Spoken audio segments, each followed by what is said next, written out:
Сәлем достар, бүгінгі сабағымыз резюмеге арналады.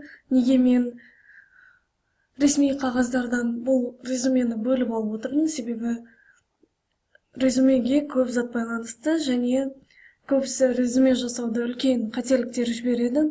Көптеген жұмыс берушілер сіздің резюмені дұрыс жаза алғаныңызға қарайды.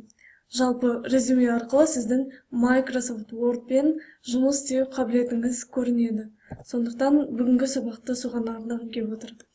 Бүгінгі сабақта табуляция, маркерленген тізім, абзац, отступы, выступы деген заттарды үйренеміз. Мен интернеттен бір резюме тауып алдым. Бұлай қарасақ, резюме жақсы жасалған. Яғни барлығы өз орнында тұр. Кішірейтейін.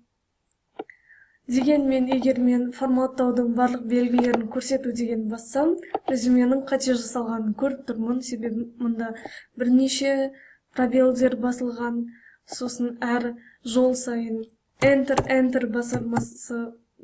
батырмасы басылған.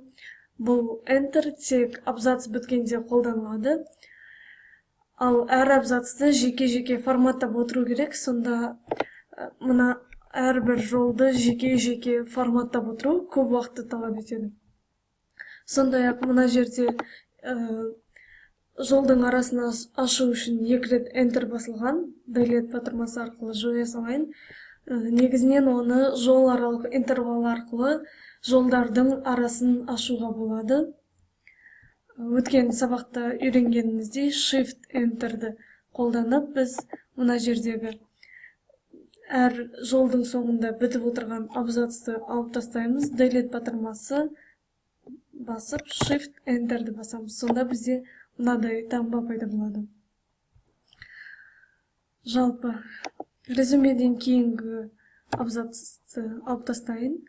Аты жөнінің алдындағы бірнеше пробелдерді алып, оның орнына табты басамыз. Келесі мынауда қажет емес, бұл негізінен осылай тұрады.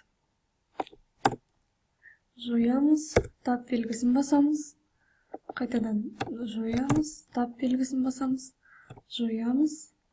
Мына жерде де 2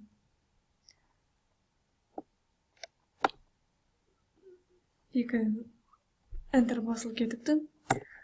Мен мыналардың барлығын жойып, оның орнына тапты басып шығайын. Delete, Shift, Enter. Осы жерден біздің бірінші абзацымыз аяқталады. Ары қарай маркерленген тізім басталып тұр. Мен курсорды алып барсам, мына маркерленген тізімнің ерекшеленгенін көріп тұрмын. Мысалы, мына жерде жақсы маркерленген тізім құрастырыпты. Мына жерде тағы бір абзац тұр. Енді мен жалпы ақпарат деген соң мынаның барлығын алып шығайын. Бұл жерге тап белгісін басу қажет емес. Біз оны басқа тәсілмен жөндейміз.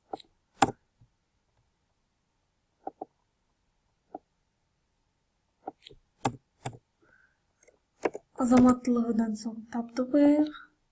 Отбасылық жағдайдан соң қайтадан. Мына жерлерге дәл сол әрекетті қайталаймыз. Өшіреміз тап.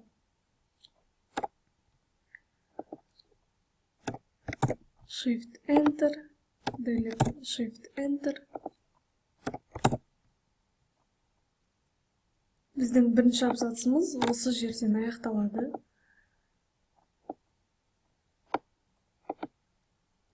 Мен маркерленген тізімді де өшіріп шыға салайын. Қазір түсіндіремін. Ары қарай ең соңына дейін осы жұмысты істейміз. Яғни пробелдерді өшіріп, орнына тап қойып, жолдың соңында келесі қатарға өту деген батырманы басамыз. Тек абзац аяқталғанда ғана Enter батырмасын басамыз. Міне мен соңына да жетіп қалдым.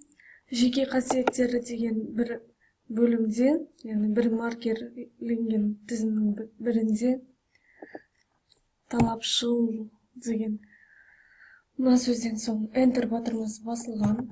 Негізінде ол мына жердің жалғасы. Осылай барлығын туралап шығамыз.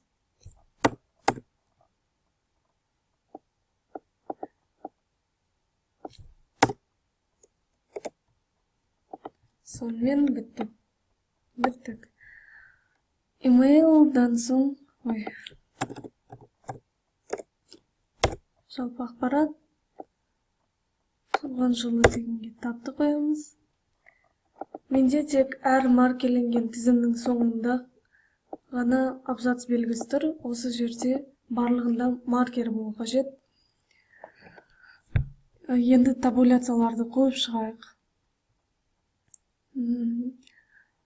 Мынау үстіндегісі біздің ең алғашқы жолымызды, яғни жалпы ақпарат деген жерді туралайды. Ол осылай тұра берсін. Ары қарай бізде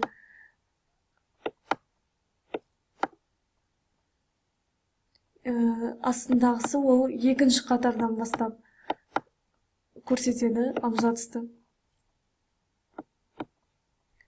Туған жылы деген жермен бірдей еттік. Жалпы ақпараттан соң. Және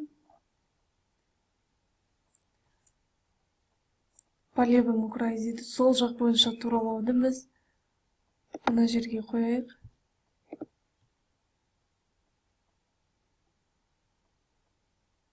Сол жақ бойынша туралауды мына жерге қояйық. Келесі ортасы бойынша туралауды мына жерге қояйық. Оны жылжыта аламыз. Керек емес болса, басып тұрып, төмен сүріп, жоқ етіп, жойып тастаймыз. Жылжытайық. Келесі оң жақ бойынша туралауды 16 сантиметрге қоя салайық. Яғни бізде ортасы бойынша туралау деген осылай жылжи береді. Бұны ортасы бойынша емес, біз сол жақ шеті бойынша туралау деп қоя аламыз. Мысалы міне. Туған жылы деген соң 91 қазақ әйел тұрмысқа шықпаған деген жазулардың барлығы бір қатарда тұр.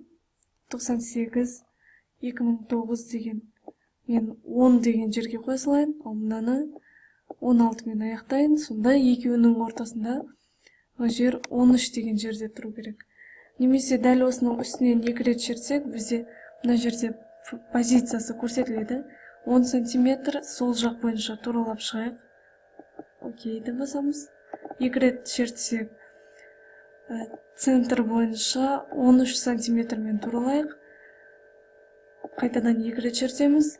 Оң жақ шеті бойынша 16 сантиметрмен туралайық. Біздің резюмеміз аяқталды. Енді біз бұның барлығын ерекшелеп, қанша үлкейтсек те бізде сөздердің орны сақталып қалады, немесе қанша шексіз кішірейтсек те. Мына белгі ақ қағазға шығарғанда шықпайды, сондықтан бұны кез келген уақыт алып тастай аламыз. Міне біздің резюмеміз. 11, 12, 14. Кез келген қарттың өлшемімен резюмеміз әдемі көрінеді. Сабағымыз аяқталды, ал біздің резюмеміз дайын болды. Келесі жолы резюмені жасағанда дәл осылай жасауға кеңес беремін, себебі көптеген жұмыс берушілер электронды нұсқасын қабылдағанда олар форматтаудың барлық белгілерін көрсету батырмасын басып тексеріп шығады. Сіздің компьютермен жұмыс істеу қабілетіңізді, яғни компьютерді игеру, compute skills дейді. Мына жерде Microsoft Office деп жазып қойыпты, ал негізінен Microsoft Office Word'тың өзімен жұмыс істей алмай тұр.